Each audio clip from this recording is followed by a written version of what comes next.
On n'a pas le temps. On n'a pas le temps. Bring Let's it. go. Ah ouais. Let's go. Let's go. Let's go. Pour vrai, je pull the trigger? Ah ouais. Bring the Let's goat. go. OK, the goat. Here we go. Pas pire, hein, mon Toute une intro, c'est comme la plus efficace ever. Comment ça va, Georges? Ça va bien, toi? Ça va bien, ça va bien. Merci d'être là. Puis, hey, écoute, félicitations pour ton intronisation au Temple de la Renommée. Ah, merci, c'est gentil. Comment... là, moi, je me demandais, là, c'est-tu Dana White qui t'a appelé pour... C'est Dana White qui m'a appelé. Moi, je pensais qu'il m'appelait pour... Ben, je l'ai su, ça fait longtemps, mais moi, je pensais qu'il m'appelait pour m'offrir un combat contre Khabib Nurmagomedov. Parce qu'il me l'a dit, ça fait comme un an que je le sais. Ah, OK. Ouais. Mais je pensais qu'il m'appelait pour ça, puis là, il m'a envoyé ça comme ça. Hey, tu vas être au Temple de la Renommée. Puis il m'a offert un combat contre Khabib par après, mais bon, ça, je savais que c'était pas vrai, mais bon, ça, c'est une autre affaire, mais bon, c'est Dana White qui m'avait appelé, oui. Puis, j'ai l'impression que moi, Dana White t'appelait à chaque fin de semaine pour te proposer le combat contre Khabib, là. Il me semble que c'est toujours... à chaque fois que tu parles avec Dana White, c'est ça qu'il faisait. En tout cas, toutes les histoires dans les journaux. Là. Je sais pas combien de fois il t'a proposé le combat. Là. Non, en fait, on avait essayé de faire le combat, moi et mon équipe, à la fin, après mon combat contre Michael Bisping, j'avais pris plusieurs mois de convalescence parce que j'avais un problème qui était une colite ulcéreuse. Puis quand j'étais revenu et je me sentais bien, on avait essayé de le faire. Ça n'avait pas fonctionné. Ils nous ont dit clairement qu'il y avait d'autres plans pour Khabib. Donc, ça avait échoué. Puis là, j'avais pris ma retraite. Et jusqu'au combat, je te dirais que Khabib, quand Khabib a vaincu Justin Gaethje, tout le monde, même le monde de son équipe, pensait qu'il était pour prendre le micro puis me call out. Et moi-même, je faisais le commentateur cette soirée-là, puis j'étais nerveux parce que je me disais, s'il me call out, il va y avoir un combat qui va se passer entre moi et lui. J'étais prêt. Mais c'est ça, il a pris sa retraite. Alors, quand ça s'est arrivé, là, c'est là que j'ai comme complètement abandonné le projet. Puis, c'est peut-être une bonne chose, en fait, parce que les deux, on s'est retirés au top de notre game. Puis, c'est une histoire qui finit bien. Ben, c'est une bonne chose pour vous deux, c'est sûr. Là. Pour les fans, c'est moins hot. Là, mais... Ouais. Il m'a offert un combat contre Khabib. La raison pour laquelle il l'a fait, c'est parce que récemment, j'avais eu un offre par Triller de faire un combat de boxe modifié contre Oscar De La Hoya. C'est un combat qui se faisait à 170 livres avec des gros gants, des 14 onces. Puis c'était 8 rounds de 2 minutes. Alors, les risques de blessure étaient très minces. C'est sûr que c'est toujours un risque. Mais c'était comme ça aurait été comme un gros sparring, mais devant du monde, tu sais. Puis j'avais accepté parce que c'était aussi pour une bonne cause. Puis aussi, Oscar De La Hoya, c'est mon deuxième boxeur préféré de tous les temps après Sugar Ray Leonard. Alors pour moi, c'était une occasion, c'était un projet que ça m'excitait puis je voulais le faire. Et Dana White, parce qu'il a été beaucoup critiqué pour ne pas laisser ce combat-là se passer, je pense qu'il s'est dit, je vais offrir un combat à Georges, puis lui, il va me dire non, comme ça va être une parfaite raison pour moi pour dire aux médias, j'ai offert un combat à Georges contre Khabib, mais il a refusé, alors pourquoi je le laisserais se battre ailleurs? Mais quand il m'a appelé pour m'offrir le combat contre Khabib, c'était tout récent. Moi, je savais que je doutais de la véracité de ses propos parce que je me disais, c'est vraiment bizarre parce que Khabib a dit dans les médias qu'il avait fait une promesse à sa mère, puis je sais que Khabib, c'est quelqu'un qui a une parole. Donc, moi, je ne voulais pas me battre contre Khabib, mais juste par curiosité, je voulais voir jusqu'à où est-ce que je pouvais pousser la chose. J'ai dit à Dana White, je vais y penser. Puis Dana White, il a dit, OK, reviens-moi, je vais te revenir. Puis avant même que j'aie le temps de me retourner de bord et de lui revenir, j'ai vu dans les médias Khabib publiquement dire, non, j'ai pris ma retraite, j'ai plus envie de me battre parce que la façon que Dana White m'avait proposé ça, c'est comme si Khabib avait déjà dit oui. Et moi, je trouvais ça bizarre. Je savais qu'il y avait un piège là-dedans. Donc, c'est juste pour vous montrer que le MMA, c'est comme une partie d'échec. Donc, on ne peut jamais savoir si la personne a bluff ou pas. Ou tu sais, il y a bien des. C'est pas une ligne droite. La carrière d'un athlète, des fois, il y a des pièges et tout ça. Donc, il faut savoir comment dealer avec ça. Puis, c'est quand même particulier que le jeu d'échecs n'est pas juste dans l'octogone, Georges. C'est comme même avec ton promoteur, avec ton boss, parce que dans le fond, des fois, c'est plus compliqué que dans l'octogone. Puis ça me fait un peu. C'est dommage parce que ce que ça fait comme problématique un petit peu aussi, c'est que deux choses. La première, c'est que pour la Temple de la Renommée, quand j'ai vu ce mois-ci que tu allais être intronisé, dans ma tête, c'était comme ça n'a pas été fait il y a un an, mais tu sais, il y a eu la pandémie, ça avait été annoncé il y a peut-être un an ou du moins en 2020. Donc ça va être fait. Puis là, je me suis dit sarcastiquement, il t'a empêché de te battre contre De La Hoya, ils vont-tu te permettre au moins d'être là? Je me disais ça en joke. Ouais, mais en fait, c'est pas méchant. On a une relation vraiment spéciale. Moi puis Dana White, il fait ce qu'il doit faire pour le meilleur de ses intérêts, puis moi, je fais ce que je fais pour le meilleur des miennes. Je pense que c'est important pour un athlète, surtout en sport de combat au niveau élite, d'être bien dirigé, d'avoir des bons conseillers. Puis j'ai appris beaucoup avec l'expérience.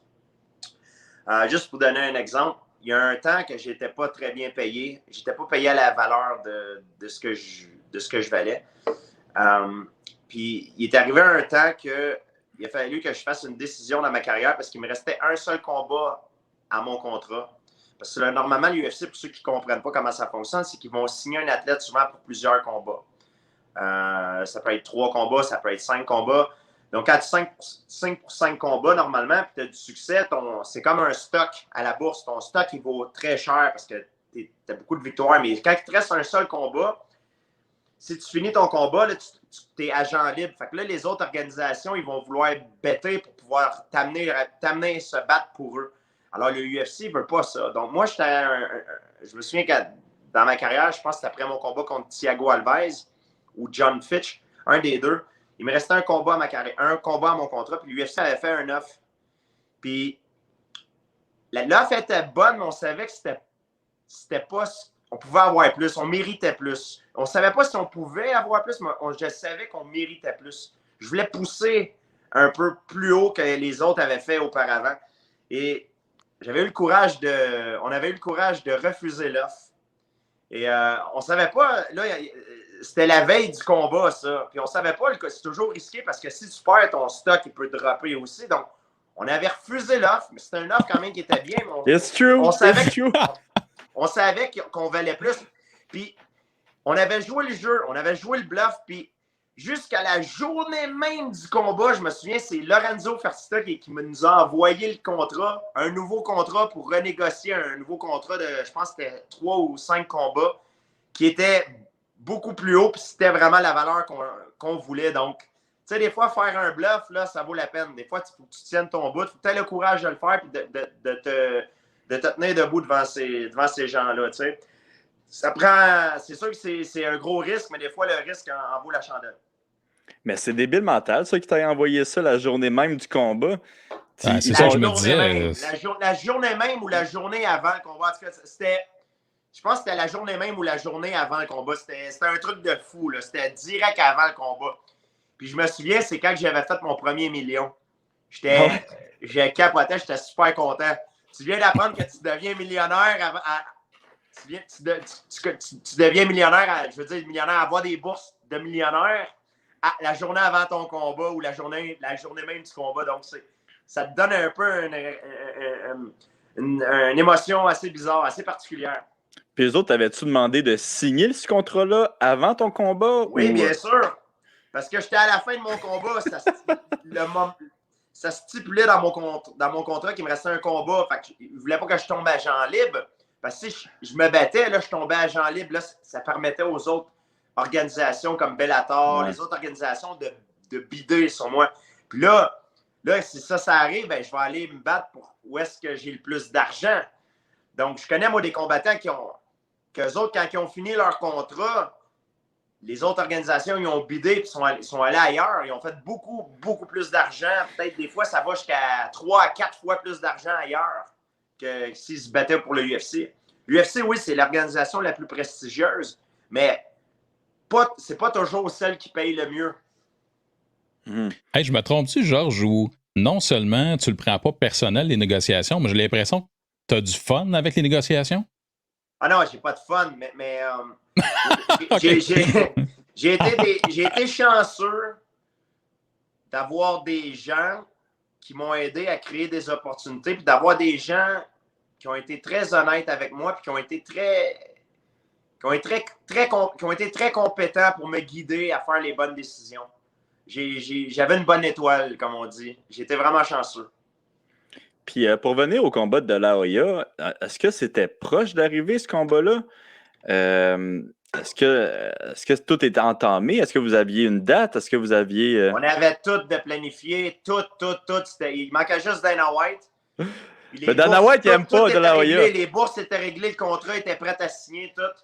Il restait juste Dana White, puis j'ai même appelé personnellement Lorenzo Fertitta, l'ancien propriétaire du UFC. Puis j'ai expliqué la situation, puis lui, il aimait l'idée. Il trouvait que c'était quelque chose qui pouvait faire paraître un athlète de MMA, qui nous faire paraître bien. Il pensait que j'avais des chances de bien paraître, que ça aurait été bon pour le sport, puis bon pour l'image du UFC. Puis il m'avait dit qu'il était pour appeler Dana White et essayer de le convaincre, mais malheureusement, ça n'allait pas fonctionner. En fait, la raison pour laquelle Dana White a refusé, de un, c'est qu'il déteste Oscar De La Hoya, et de deux, c'est qu'il ne veut pas qu'une autre organisation prenne un de ses fighters, un de ses produits que lui, pendant des années, a aidé à bâtir. C'est un raisonnement qui est logique aussi, je le comprends. Donc, si je me mets dans la peau de Dana White, je peux comprendre sa décision. Mais en même temps, tu sais, c'est pour une œuvre de charité, là, c'est quand même. Non, mais je faisais de l'argent aussi. Ouais, quand même. La bourse était très intéressante. Ouais. C'est sûr que je faisais pas autant que mon combat contre Michael Bisping, mais je faisais une bonne bourse, une bourse millionnaire, là, tu sais, là, puis je faisais beaucoup, on parle de millions, là, je faisais de l'argent.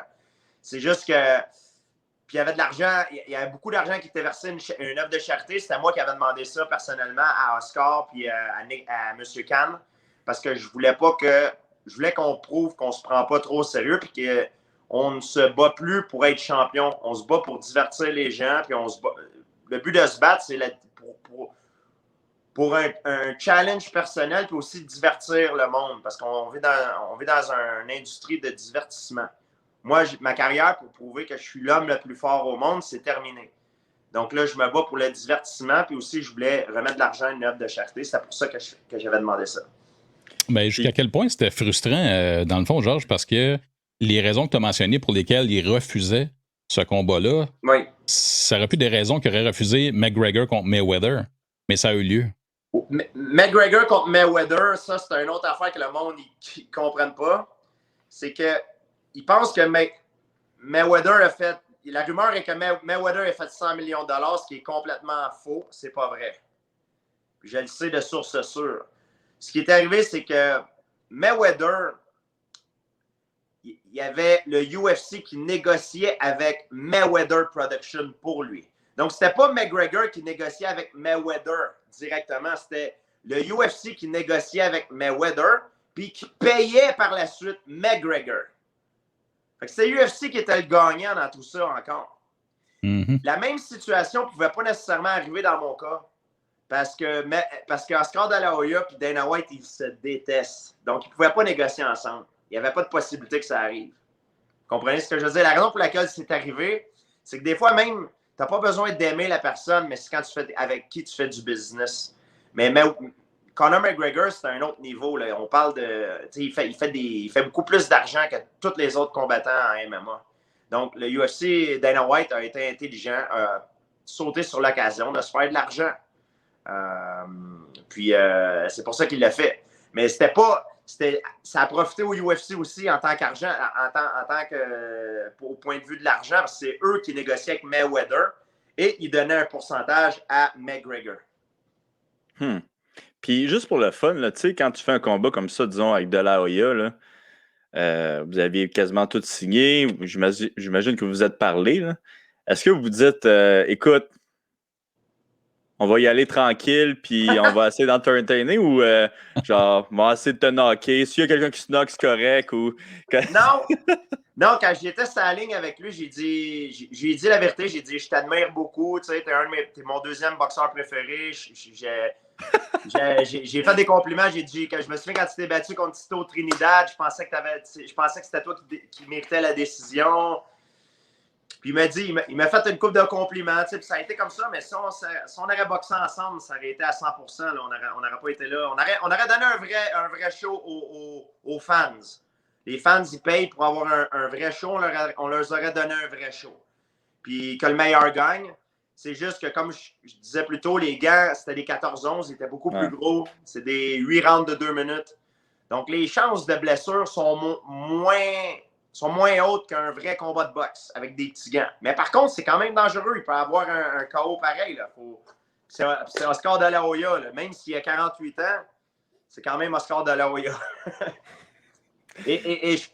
Dans tout ça, je ne prétends pas que je suis un meilleur boxeur qu'Oscar de la Hoya l'a été. La raison pour laquelle je pensais que ce combat-là aurait été très compétitif, c'est que, oui, Oscar est plus vieux que moi. Il a 48 ans. Moi, j'en ai 40. Il compétitionnait à une catégorie de poids plus légère que la mienne. Et je pense que Oscar, il a plus de kilométrage que moi. Je pense que j'ai gardé ma vie plus saine que lui. Je vois pas de quoi tu parles. Je pense que pour ces raisons-là, j'aurais eu un avantage sur lui, même s'il a plus d'expérience que moi en boxe. Puis, tu sais, disons, là, toi, tu disais tantôt que, Dana White, il ne tripait pas vraiment que ses athlètes aillent se battre ailleurs. En tant qu'athlète qui a pris sa retraite, comment un contrat de UFC fonctionne?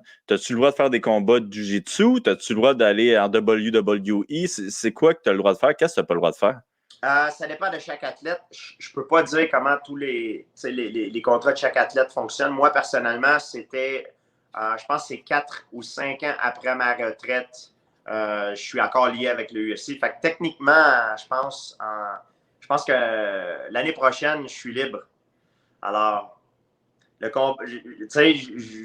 ne sais pas si ça me tente de le faire encore, parce que le combat contre Oscar de la Hoya et Victor Belfort a été annulé, mais je sais que très bientôt, je vais être libre. Donc, j'ai dit que ma carrière en tant que combattant, pour faire des vrais combats d'MMA, pour prouver au monde que je suis l'homme le plus fort, la compétition très sérieuse est finie.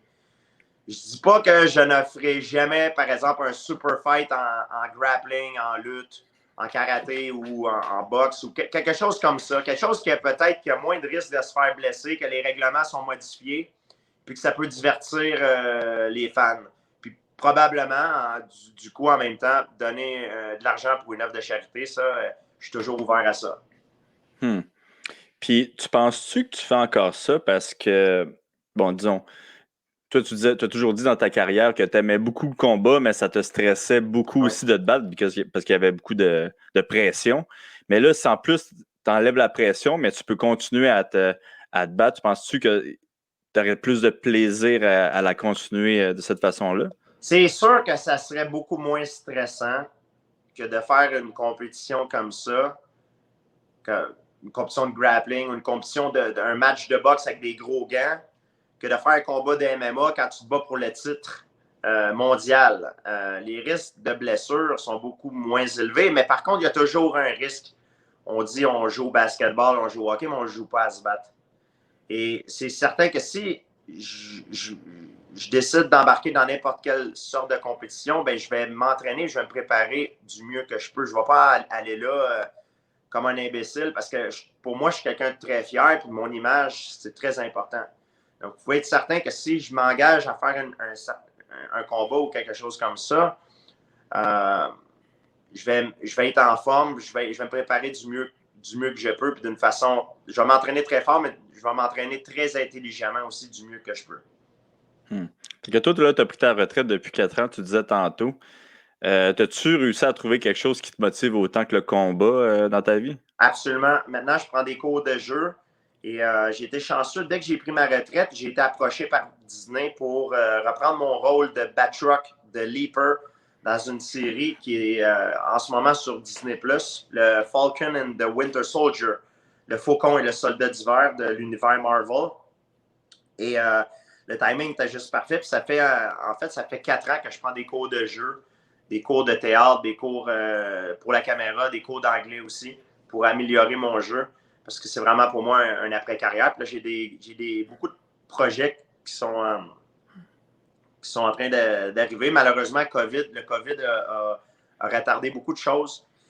Mais il y a une affaire que les gens ne réalisent pas, c'est quand un athlète en sport de combat prend sa retraite au top, quand il est au meilleur de sa game et qu'il se retire, je nous compare souvent à des stocks à la bourse. Notre stock, il vaut très cher. Donc, quand tu te retires et tu te retournes de bord, il y a plein d'opportunités qui s'ouvrent à toi. Il y a plein de portes qui sont ouvertes.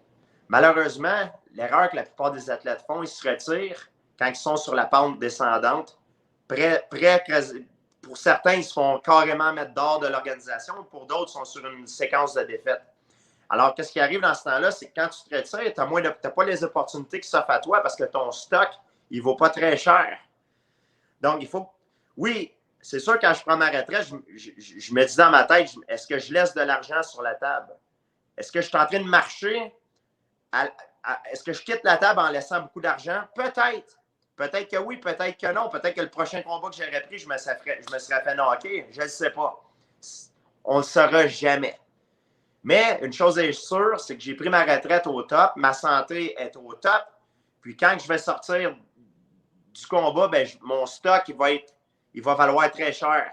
Donc, l'argent que j'ai laissé sur la table, je m'en fous, je vais la reprendre par après parce qu'il y a des opportunités qui vont s'ouvrir à moi. Et je pense que c'est la décision la plus sage que j'ai prise dans toute ma carrière. Ouais, puis là, ouais, c'est vraiment, c'était un bon move pour de vrai. Moi, j'ai bien aimé ça, te voir partir au coucher du soleil un petit peu, là, j'ai trouvé ça beau. Je suis parti avec le sac, comme on dit. Ciao! Ouais. Il y en a bien qui étaient frustrés, mais bon, c'est ça qui est ça. Ben, je pense que Dana White, il l'était assez. Mais c'est certain, le UFC, ils veulent pas ça. Ah ouais. Parce que leur champion, il part quand son stock est en haut. Fait que là, qu'est-ce qui arrive, c'est que les contenders qui sont en dessous de lui, ils n'ont pas de valeur, ils perdent de la valeur. C'est normal au point de vue de la business pour eux autres. Il y a mieux qu'un champion reste et qu'il se fasse battre. Comme ça, ça remonte l'image et la valeur de leur contender. Ils veulent pas que quelqu'un y fasse comme moi et Khabib on a fait. Là. Ça, c'est une catastrophe pour eux autres. Ils veulent pas ça. Ben, je pense que dans 155, c'est encore pire, tu sais, parce que probablement le prochain champion, Khabib l'a déjà battu, tu sais. Probablement. Mais l'affaire qu'il y a aussi, c'est qu'on se bat jamais contre la même personne deux fois. Il y a des gars peut-être qui ont battu, mais que s'ils se rebattraient avec, ils se feraient battre la prochaine fois. Donc, on se bat jamais contre la même personne deux fois. On n'affronte jamais le même combattant deux fois. Hey, écoute, pour revenir un petit peu au cinéma, là, j'ai vu que tu avais une photo avec un de mes acteurs préférés, Joaquin Phoenix. C'est quoi l'histoire en arrière de ça? Là? En fait, Joaquin Phoenix, c'est une ceinture noire en karaté Shotokan. C'est un fan de combat. Puis moi, je suis un fan de ses films aussi. C'est un acteur exceptionnel. Il a gagné un Oscar d'ailleurs.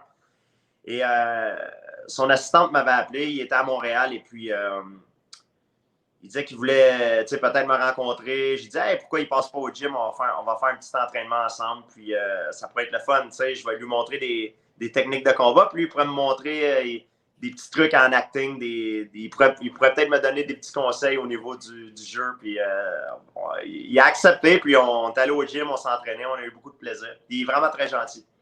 Ouais. Puis es-tu bon? Il est bon, il est très souple, il est capable. Ça m'a surpris souvent, il y a des acteurs qui ne sont pas capables de lancer des coups de poing, mais il est très, très bon. Ouais.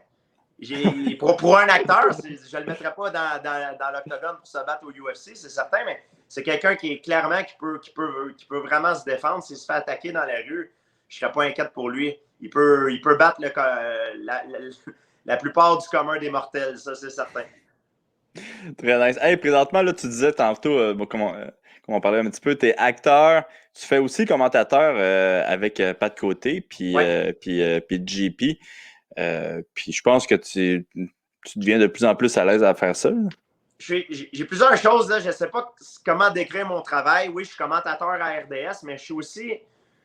Je suis un... comment dire... c'est quoi le mot qu'on...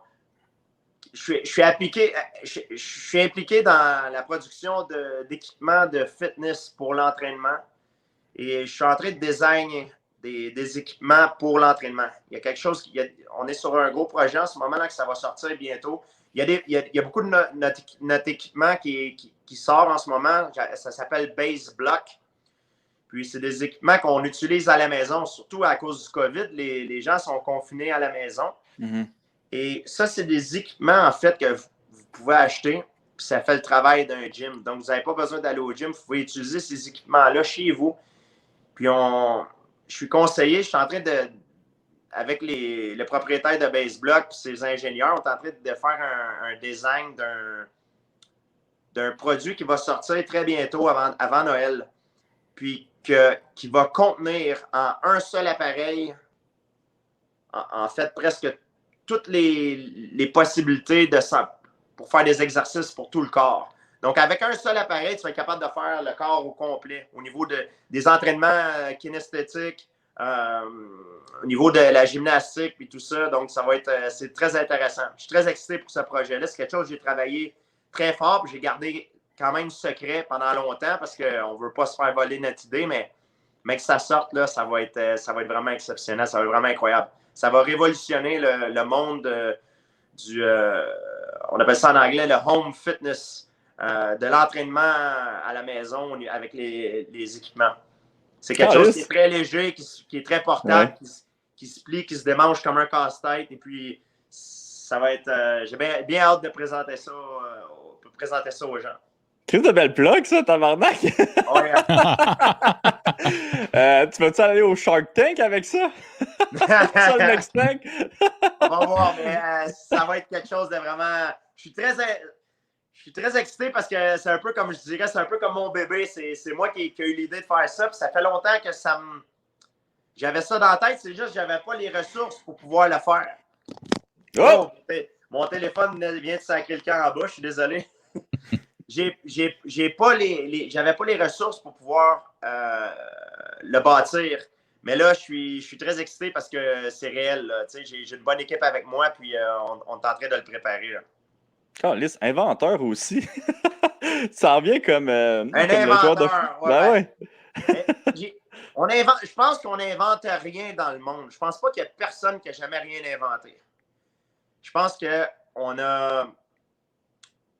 Tout ce qu'on invente, en fait, c'est un peu par chance. C'est qu'on prend, par exemple, des choses qui existent déjà et on les met ensemble dans une autre forme. Comme si je te demanderais, par exemple, « Hey, dessine-moi un monstre. » Ça va peut-être me faire un monstre qui a 3 têtes, il y a 4 bras, il y a une jambe. Mais il n'y a rien d'original dans ce que tu es en train de dessiner. Ça fait toute partie de certaines idées que tu as apprises dans le passé, qui existent déjà. Donc, c'est un peu la même chose pour ça. C'est avec mon expérience en entraînement, en fitness, en gymnastique, en arts martiaux, que j'ai pu en venir à un projet comme ça. Puis je suis très heureux. Ben, comme tu dis, on s'inspire des autres, soit c'est voulu, soit ça ne l'est pas, mais on s'inspire toujours dans quelque part. Je sais que tu ne peux pas donner de secret sur ce qui va sortir, mais qu'est-ce que ça prenait que la compétition n'a pas dans ta tête quand tu avais cette idée-là? Je voulais avoir quelque chose qui est portable, que je peux amener avec moi partout, qui est facile à déplacer, qui est facile à ranger, qui est léger, qui est complet, que je n'ai pas besoin d'aller nulle part, que je peux avoir quelque chose qui fait tout le travail pour le corps, que je peux accomplir avec cette chose-là n'importe quel exercice que je veux. Et c'est ça que c'est ce que c'est, en fait. Très cool. Tu pensais-tu faire un podcast aussi, mettre de quoi d'autre dans ton... J'avais eu l'idée à un moment donné de le faire, mais j'ai pas le temps, tu sais. Ouais. J'aime l'idée de faire un podcast. Je vais vous dire pourquoi. C'est que pour moi, faire un podcast, c'est un peu... J'admets beaucoup comme, par exemple, Joe Rogan. Joe Rogan, en fait, c'est un peu mon idéal d'homme que j'aimerais devenir plus tard, d'un sens. Peut-être dans 10 ans, parce que lui, il fait un podcast. C'est comme s'il va à l'école à chaque jour ou à chaque semaine, peu importe à quelle fréquence il fait son podcast, parce qu'il reçoit les invités qu'il veut. Il peut recevoir des experts en paléontologie, des chirurgiens orthopédiques, des scientifiques, des athlètes. Il peut avoir n'importe qui. Il peut apprendre de n'importe qui. Puis je trouve ça vraiment exceptionnel. C'est comme aller à l'école. C'est quelqu'un, Joe Rogan, qui est très cultivé. Il connaît beaucoup de choses. Puis une des raisons pour laquelle il est aussi cultivé que ça, c'est qu'il est très éduqué aussi. C'est à cause de ça, à cause de ses podcasts. Souvent, on pense que la meilleure façon d'apprendre, c'est en lisant un livre. Ça, c'est la façon qu'on apprend à l'école. Mais moi, je trouve pas que pour moi, c'est pas la meilleure façon de transmettre nos connaissances. C'est sûr qu'un livre, c'est pratique parce que on peut le caser, on peut le mettre à quelque part, le prendre quand on en a besoin, mais il y a d'autres façons de pouvoir communiquer nos connaissances. Puis faire un podcast, c'est une façon que je pense qui serait plus adaptée pour moi. Même les livres, j'ai déjà lu des livres, mais je suis plus quelqu'un qui va, en conduisant ma voiture, je vais mettre un audio, un livre audio, et j'apprends de cette façon-là, ou j'apprends en regardant un podcast. Je trouve que c'est une façon, pour moi, qui est plus appropriée pour m'éduquer. Mais la bonne affaire là-dedans, c'est que, exemple, Georges, toi et Rogan, ce que vous avez en commun, c'est que si vous avez un podcast, vous avez une tribune, c'est plus facile de parler à des spécialistes. Moi, ça se peut que je lise le livre du spécialiste. J'aurais peut-être pas accès à cette personne-là. Non, absolument, mais il y a plein de gens que j'aimerais recevoir si je ferais un podcast. J'aimerais recevoir Matthew Walker, qui est un docteur spécialisé dans le sommeil.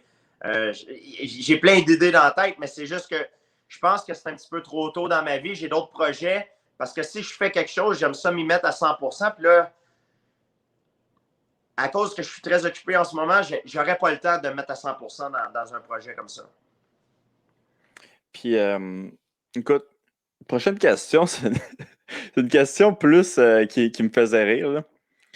L'autre fois, je suis allé au resto, OK, Georges? Puis, il y a une fille qui venait de Saint-Isidore qui m'a dit « Chris, Georges à Saint-Isidore, il dit toujours qu'il se faisait boulier, mais en réalité, c'était le justicier de ceux qui se faisaient boulier. » Fait que là, elle m'a dit que supposément, il a failli y avoir une guerre civile à Saint-Isidore à cause de toi, à cause que tu as protégé des... Ça dépend à quel âge qu'elle m'a connu. Je pense que c'était secondaire. Quand j'étais plus jeune, c'était moi la victime. C'était moi qui étais victime d'intimidation. Par contre, quand j'ai eu environ 14 ans, il n'y a pas personne qui était capable de me battre. J'étais le plus fort. Je pense même à 14-15 ans, je savais dans ma tête que j'étais même plus fort que mon père. Genre, j'étais plus fort. Okay. Dans ma tête, j'étais confiant. Peut-être que les autres ne le savaient pas, mais moi, dans ma tête, je savais que j'étais capable de battre tout le monde. Donc, ça m'a connu peut-être à l'âge de 10 ans, c'était moi la victime. C'était moi qui se faisait intimider. Par contre, c'est vrai que j'ai eu, durant, je te dirais, ma crise d'adolescence, il y a eu des moments que c'est pas bien de prendre sa revanche, mais j'ai eu des occasions que comme on dit, j'ai pété les plombs. Puis je me suis battu, puis j'ai été un peu un justicier, comme on peut dire. Il y en a qui essaient de s'en prendre à moi ou à s'en prendre à des gens qui étaient plus faibles qu'eux, mais je ne tolérais pas ça à cause de ce que j'avais vécu dans mon passé. Par contre, j'ai vieilli depuis, puis j'ai réalisé que des fois, c'est les gens qui sont des personnes qui font de l'intimidation aux autres, c'est peut-être en général parce qu'eux-mêmes ont été victimes d'intimidation quand ils étaient jeunes.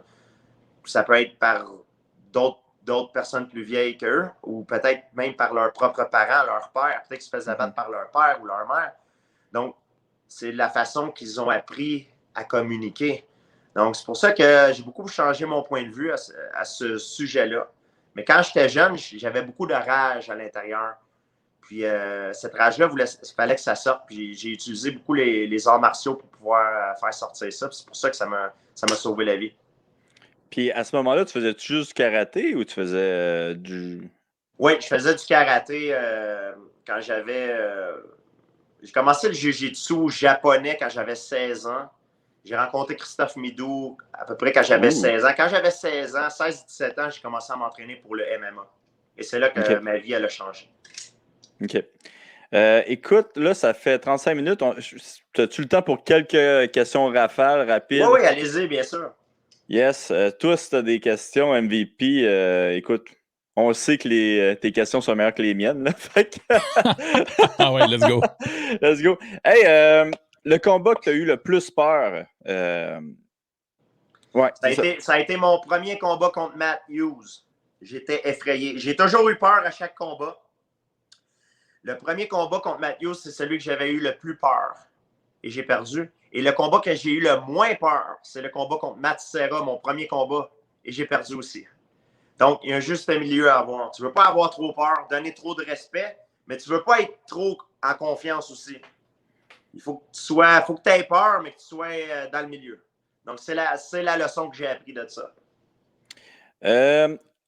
L'athlète le plus fort musculairement contre qui tu t'es soit battu ou entraîné? Le plus puissant, livre pour livre. Il y a différentes forces. Il y a différentes forces. Il y a différentes forces. Il y en a qui sont forts pour tirer, il y en a qui sont forts pour pousser, il y en a qui sont forts en explosion, il y en a d'autres, c'est au niveau isométrique. Mais je te dirais, il y a plusieurs personnes très, très fortes. Il y en a aussi qui sont forts parce qu'ils sont vraiment forts, mais il y en a d'autres aussi qui c'est des tricheurs. Donc, quand je me suis battu, il y en a beaucoup des gars contre qui je me suis battu qui étaient très, très forts, mais je savais qu'ils étaient sur des drogues. Il y en a aussi à l'entraînement que je savais qu'ils étaient sur des drogues. Donc, c'est dur à dire. Tu sais, dire qui est vraiment le plus fort au niveau naturel, c'est très difficile à dire, mais il y a des gars avec qui je m'entraîne qui sont très, très forts. Il y en a plusieurs, là. Puis honnêtement, c'est pas qu'ils sont sur les drogues, c'est pas tout le monde qui est sur les drogues, mais il y en a qui l'étaient beaucoup dans ma carrière. Puis ça leur donnait une force absolument quasiment inhumaine. C'était incroyable. Tu le sentais, là. C'était débile, là.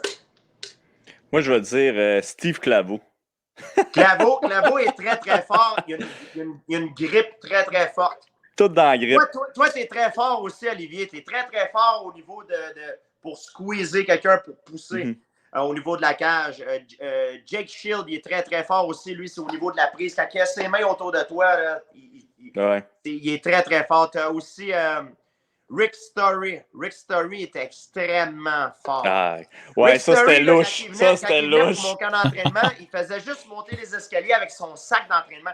Son sac d'entraînement pesait quasiment 200 livres. C'était épouvantable. Lui, il se promenait avec ça comme si rien n'était. Thiago Alves était très fort. Matt Hughes était très fort. Johnny Hendricks était très, très fort. Josh Koscheck était très fort aussi. C'est dur à dire. J'aime que tu aies nommé tous tes adversaires. Ouais, puis pas tous, mais certains qu'on parle de jeu aussi, là, mais... Il y en a je peux pas dire qui que je pense qu'il l'était et qui l'était pas. Je veux pas rentrer là-dedans parce que j'ai pas la preuve. Mais moi, je peux le dire, là. Ils l'étaient tous. Ils l'étaient tous, tabarnak. Mais, ouais. Mais parlant de force, je veux juste dire ça. Est-ce que, je me rappelle avoir entendu Chael Sonnen dire, avant ton combat contre Bisping, à quel point toi, t'étais fort. Est-ce que tu t'entraînes avec Chael Sonnen? Je me suis déjà entraîné avec Chael Sonnen 2 fois. Moi, en fait, ma force, je te dirais, c'est en explosion. Je suis quelqu'un qui est très explosif. Je suis capable de partir de 0 à 100 km/h. Que ce soit en position de combat, que je sois au sol, que je sois dans n'importe quelle position, je suis capable d'aller de 0 à pow, exploser. Ça a toujours été la qualité peut-être de mon système nerveux. Je suis quelqu'un de très, très, très vite. Très rapide, très explosif. Il y en a d'autres que c'est au niveau isométrique. Quand ils vont te prendre, ils vont te squeezer puis ils ne vont plus te lâcher. Ils ne sont pas explosifs, mais au niveau isométrique, là, ils sont très, très forts. Donc, il y a différents types de force en combat puis dans les sports. Puis, autre question, y a-tu un athlète que techniquement, présentement à MMA, qui t'impressionne beaucoup? Oui, il y en a beaucoup. Moreno, le nouveau champion, le champion mexicain est très, très fort. Kamaru Usman, très, très fort. Il y en a plusieurs. Là. Il y en a un qui m'impressionne aussi, Israel Adesanya, Błachowicz, très, très fort. Il m'a surpris dans son combat contre Israel Adesanya. Il a sorti des cartes dans son jeu qu'on ne connaissait pas trop.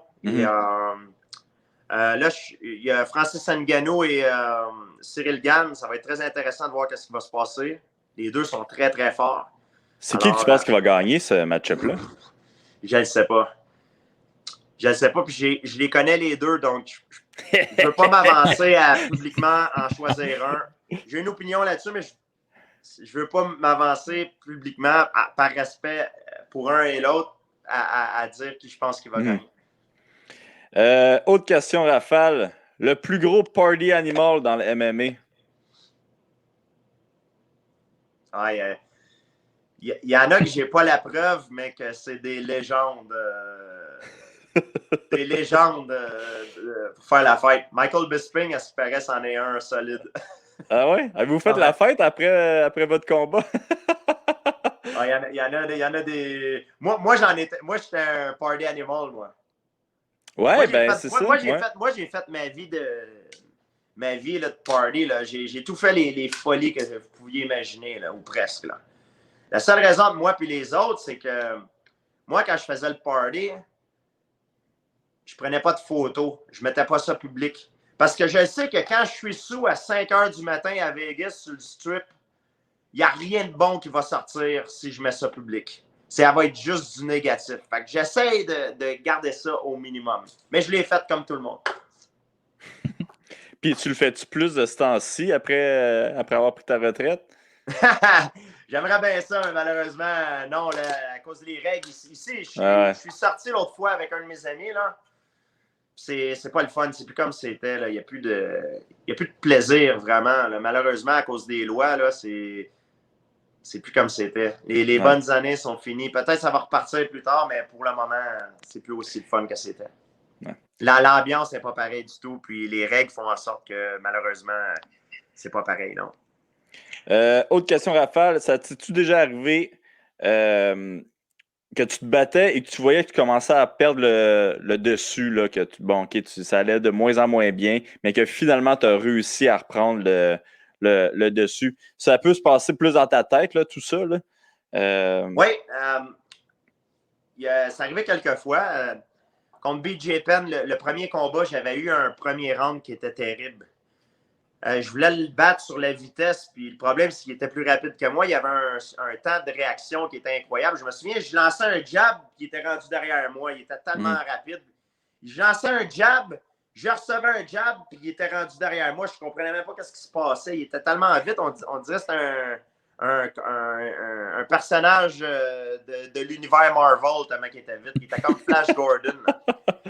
Fait que là, je suis retourné dans le coin, j'avais le nez ensanglanté, puis là, mes entraîneurs, ils m'ont dit je pense que c'est le temps que tu utilises ta lutte, parce que tu essaies de le battre sur la rapidité, comme tu fais d'habitude, puis ça n'a pas marché. Fait que, il a fallu que je change de stratégie, puis j'ai gagné le combat. Ça a été, je te dirais, mon combat le plus difficile. Ça a été mon combat où j'ai été le plus magané.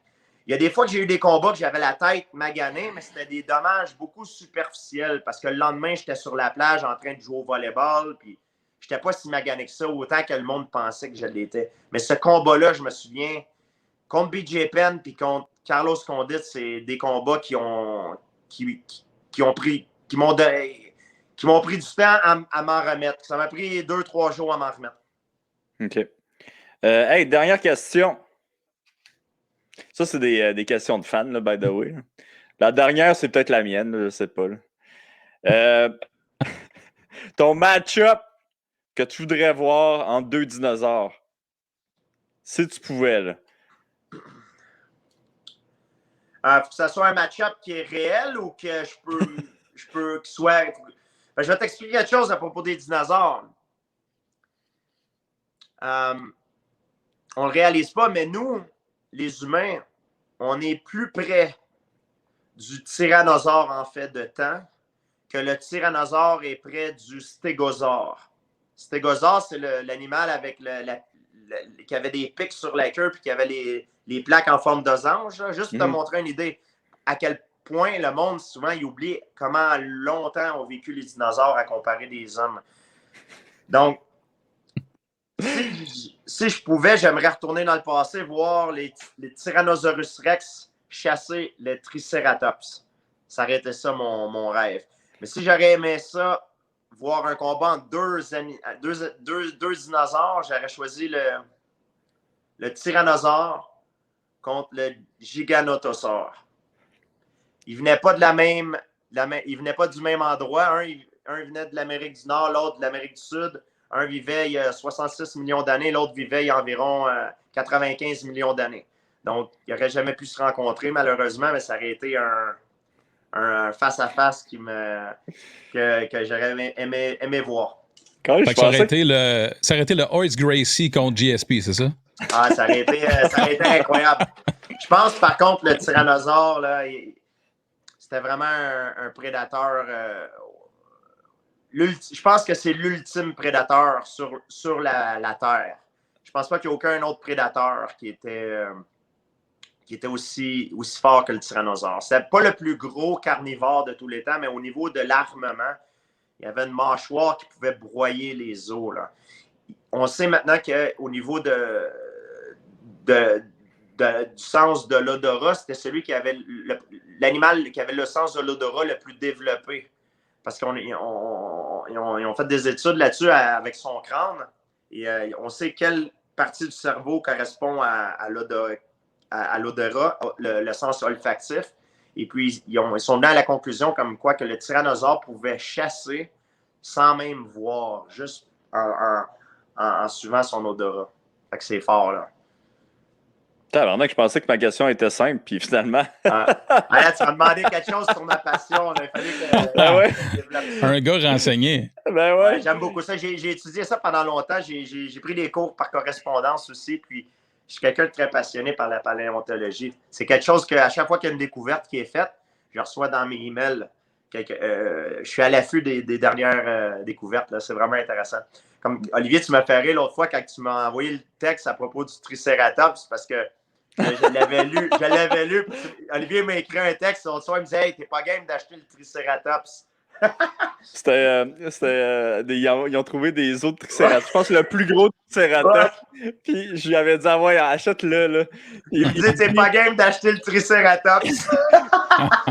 Il me dit on va mettre ça en avant de chez nous. En avant de chez nous dans ma cour. Avec le Madrid aussi. Tu ris, mais j'avais une idée à un moment donné, puis je te jure que j'étais sérieux. Je voulais mettre la tête, un crâne en stainless steel de tyrannosaure dans ma cour avant. Ça n'a pas été long que je me suis fait convaincre que c'était pas une bonne idée. Mais pendant l'Halloween ou pendant... Non, mettre ça à full time, là, en avant de chez nous. Juste pour montrer ta dominance à tes voisins, c'est quoi? Ouais, c'est peut-être pas une bonne idée. C'est pas T'es alpha ou tu l'es pas? Ben là, moi j'imaginais juste les voisins faire temps, maintenant, qu'est-ce que tu genre? Je trouvais ça hot, mais bon, ça plaît pas à tout le monde, ça a l'air, mais bon, c'est correct. Hey, je pense qu'on va finir là-dessus. C'est la ville où je reste, je pense qu'ils prennent plainte. Ben écoute, il coûtait combien le Triceratops? Je pense que c'est ridicule. Non, mais des fois, ils mettent ça aux enchères. Là, c'est des millions. On parle de millions et des millions de dollars. Je vais me ruiner pour acheter un Triceratops. Oublie ça, là, c'est impossible. Ouais, mais tu nous as dit que depuis Thiago... pour l'acheter, là, oublie ça, là, c'est ridicule. C'est des prix ridicules. Mais tu nous as dit depuis Thiago, t'es millionnaire, là, je veux dire. Ouais, mais j'ai pris ma retraite, là. C'est la même affaire. Mais t'en as-tu quand même un petit peu des fossiles? J'ai des fossiles de dinosaures. Par contre, ici, le problème, c'est que tu trouves ça n'arrivera jamais à cet endroit-ci parce qu'il y a eu l'érosion. Mais si tu trouves un fossile chez toi, dans ta cour arrière, il appartient au gouvernement du Canada. Ouais. Si tu es aux États-Unis, tu trouves un fossile chez vous, il t'appartient à toi. Tu as le droit de le vendre. Parce qu'ici, c'est considéré comme un trésor national. Donc, la loi n'est pas pareille ici et aux États-Unis. C'est dommage. Ouais. Bon. Mais tu ne trouveras pas ça ici. Tu ne vas pas trouver rien du Jurassique, du Crétacé ou du Triassique. C'est impossible. Il y a eu de l'érosion. Fait que tu vas avoir des choses peut-être du Permien ou de cette époque-là, peut-être. C'est quoi le fossile que tu as que tu es le plus fier? J'ai eu une mâchoire de mosasaure. J'ai eu des dents de mégalodon. OK. J'en ai eu beaucoup, là. J'ai eu plein de trucs. Je te dirais que je les aime tous pour des raisons différentes. OK. Ben, hey, Georges, un gros merci d'avoir pris un petit peu de ton temps. Puis d'être venu au podcast. Puis encore, félicitations pour ton intronisation. J'espère que ça va bien aller. J'espère qu'il ne va pas avoir un Georges fâché qui va envoyer des fingers à Dana White. Il n'y a pas de problème. Ça n'arrivera pas. Je suis en paix avec Dana White et avec moi-même. Ils font ça à quel endroit, Ali? Pas Ali, Georges. À quel endroit ça se passe, le Hall of Fame, cette année? Ils font ça à Las Vegas. OK. Bon. Oh yeah. C'est là que ça doit se passer. C'est là que ça se passe. Las Vegas, baby! Peut-être que tu vas pouvoir sortir là-bas et avoir plus de fun. Peut-être que c'est différent là-bas. Il y a des grosses chances que oui. OK. Hey, merci d'avoir été là. Ciao. Merci les gars. Merci à vous autres. Bye bye. Bye, merci.